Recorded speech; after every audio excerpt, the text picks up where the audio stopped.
మూడున ఉప్పల్ స్టేడియంలో జరగనున్న మెస్సీ ఫ్రెండ్లీ ఫుట్బాల్ మ్యాచ్ ఏర్పాట్లను డిప్యూటీ సీఎం భట్టి విక్రమార్క పరిశీలించారు.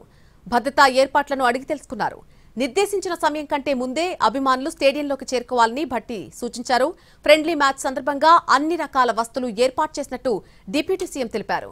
మ్యాచ్ కోసం భద్రతా ఏర్పాట్లను రాచకొండ, హైదరాబాద్ పోలీస్ కమిషనర్లు పర్యవేక్షిస్తున్నారు. సెక్యూరిటీపై పోలీస్, హెచ్సీఏ అధికారులు డిప్యూటీ సీఎంకు వివరించారు. మ్యాచ్ కోసం వచ్చి వెళ్లే మార్గాలు ఆ రెండింటినీ కూడా ముఖ్యమంత్రి, మంత్రులు, ఇతర వీఐపీలు వచ్చి వెళ్లేటువంటి మార్గాలను డిప్యూటీ సీఎం ప్రత్యేకంగా పరిశీలించడం జరిగింది. పార్కింగ్, రవాణా సౌకర్యాల గురించి సంబంధిత అధికారులను కూడా అడిగి తెలుసుకున్నారు. డిప్యూటీ సీఎంతో పాటు మంత్రి శ్రీధర్ బాబు, పోలీస్ ఉన్నతాధికారులు పాల్గొన్నారు.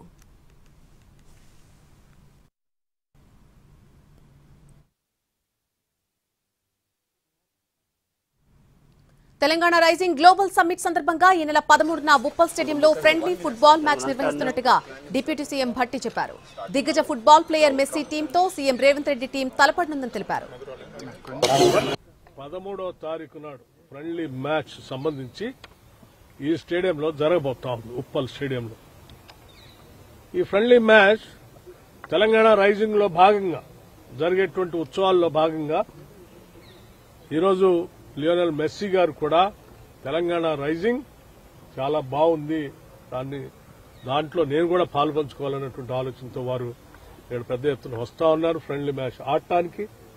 వారితో పాటు రాష్ట్ర ప్రభుత్వానికి సంబంధించినటువంటి మరొక టీం కూడా ముఖ్యమంత్రి రేవంత్ రెడ్డి గారితో పాటు మా రాష్ట్ర ప్రభుత్వం నుంచి ఒక టీం, అట్లాగే మెస్సీ గారి తరఫు నుంచి ఒక టీము, రెండు టీములు ఈరోజు ఆ రోజు 13వ తారీఖు ఫ్రెండ్లీ మ్యాచ్ ఆడబోతా ఉన్నారు. దానికి సంబంధించి వచ్చేటువంటి ఆ వ్యక్తి మెస్సీ గారు ప్రపంచవ్యాప్తంగా ఉన్నటువంటి ప్రఖ్యాత క్రీడాకారుడు కాబట్టి వారికి ఒక ప్రత్యేకమైనటువంటి సెక్యూరిటీ ప్రపంచవ్యాప్తంగా ఉన్నది కాబట్టి మన రాష్ట్రాల్లో కూడా ఇక్కడికి వచ్చిన దగ్గర నుంచి తిరిగి మన రాష్ట్రం నుంచి వెళ్లేంతవరకు మనం అటువంటి సెక్యూరిటీని వారికి ఇచ్చి ఆ